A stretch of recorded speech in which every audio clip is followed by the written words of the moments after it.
High বন্ধুরা, আজকে ছোট্ট আবার একটি গল্প নিয়ে আমি চলে এসেছি।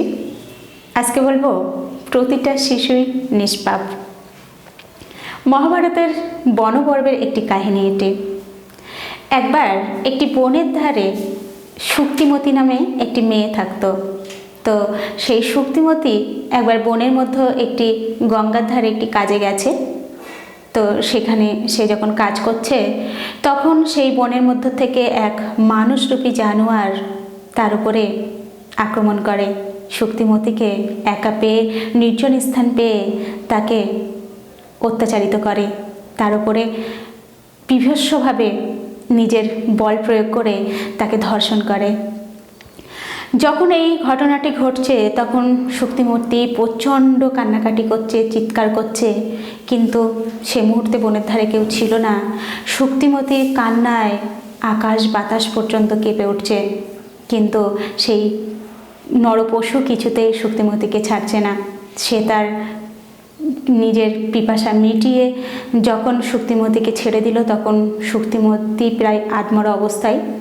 সেই শয়তানটার ইচ্ছা ছিল শুক্তিমতীকে প্রাণে শেষ করে দেবে, একেবারে সারা জীবনের মতো পৃথিবী থেকে তুলে দেবে, এরকম তার মনোভাব। তখন শুক্তিমতী আরও জোরে চিৎকার করতে থাকে।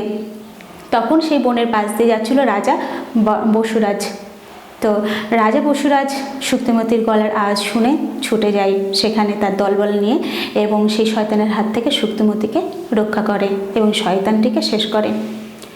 এই ঘটনার পরে যেটা ঘটলো, শুক্তিমতী অন্তঃসত্ত্বা হয়ে পড়ল। তো রাজা তখন বিধান দিলেন যে তার দলবলকে বললেও যে তোমরা এক কাজ করো, নগরে যাও, গিয়ে কোনো কবিরাজের কাছ থেকে এই সন্তান নষ্ট করার ওষুধ নিয়ে এসো।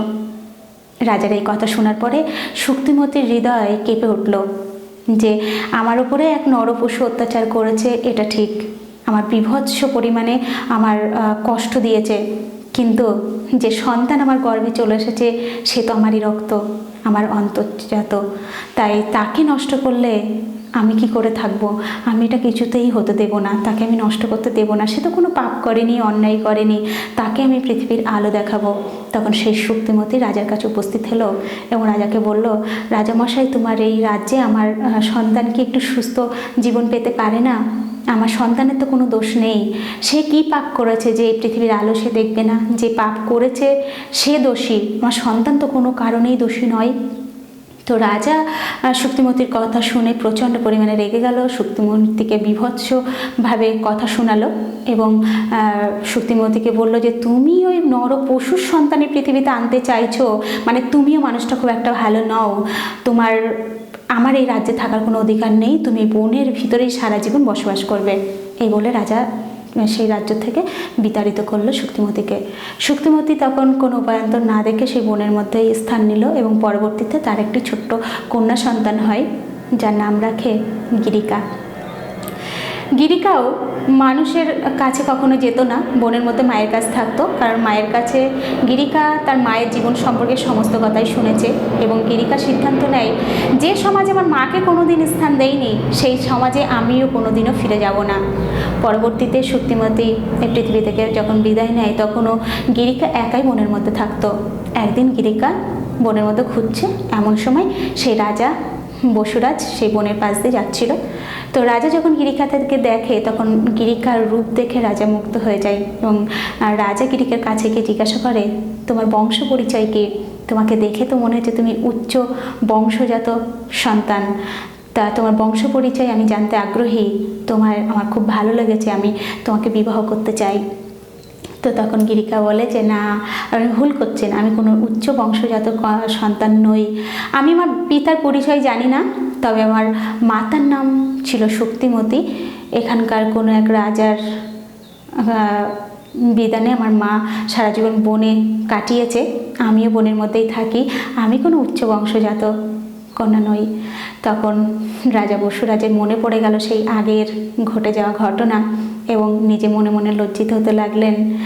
তো এই গল্পের মাধ্যমে এটাই বলার যে কোনো শিশুই না কখনো পাপ করে না, শিশুরা সবসময় নিষ্পাপ থাকে। হয়তো কোনো মায়ের ওপরে অত্যাচারিত হয় এবং সে মা যখন অত্যাচারিত হয় তখন তো তার কষ্ট হয়, প্রচণ্ড পরিমাণে সে যন্ত্রণা পায়, কারণ একটা মেয়ের সম্মানই হচ্ছে সব।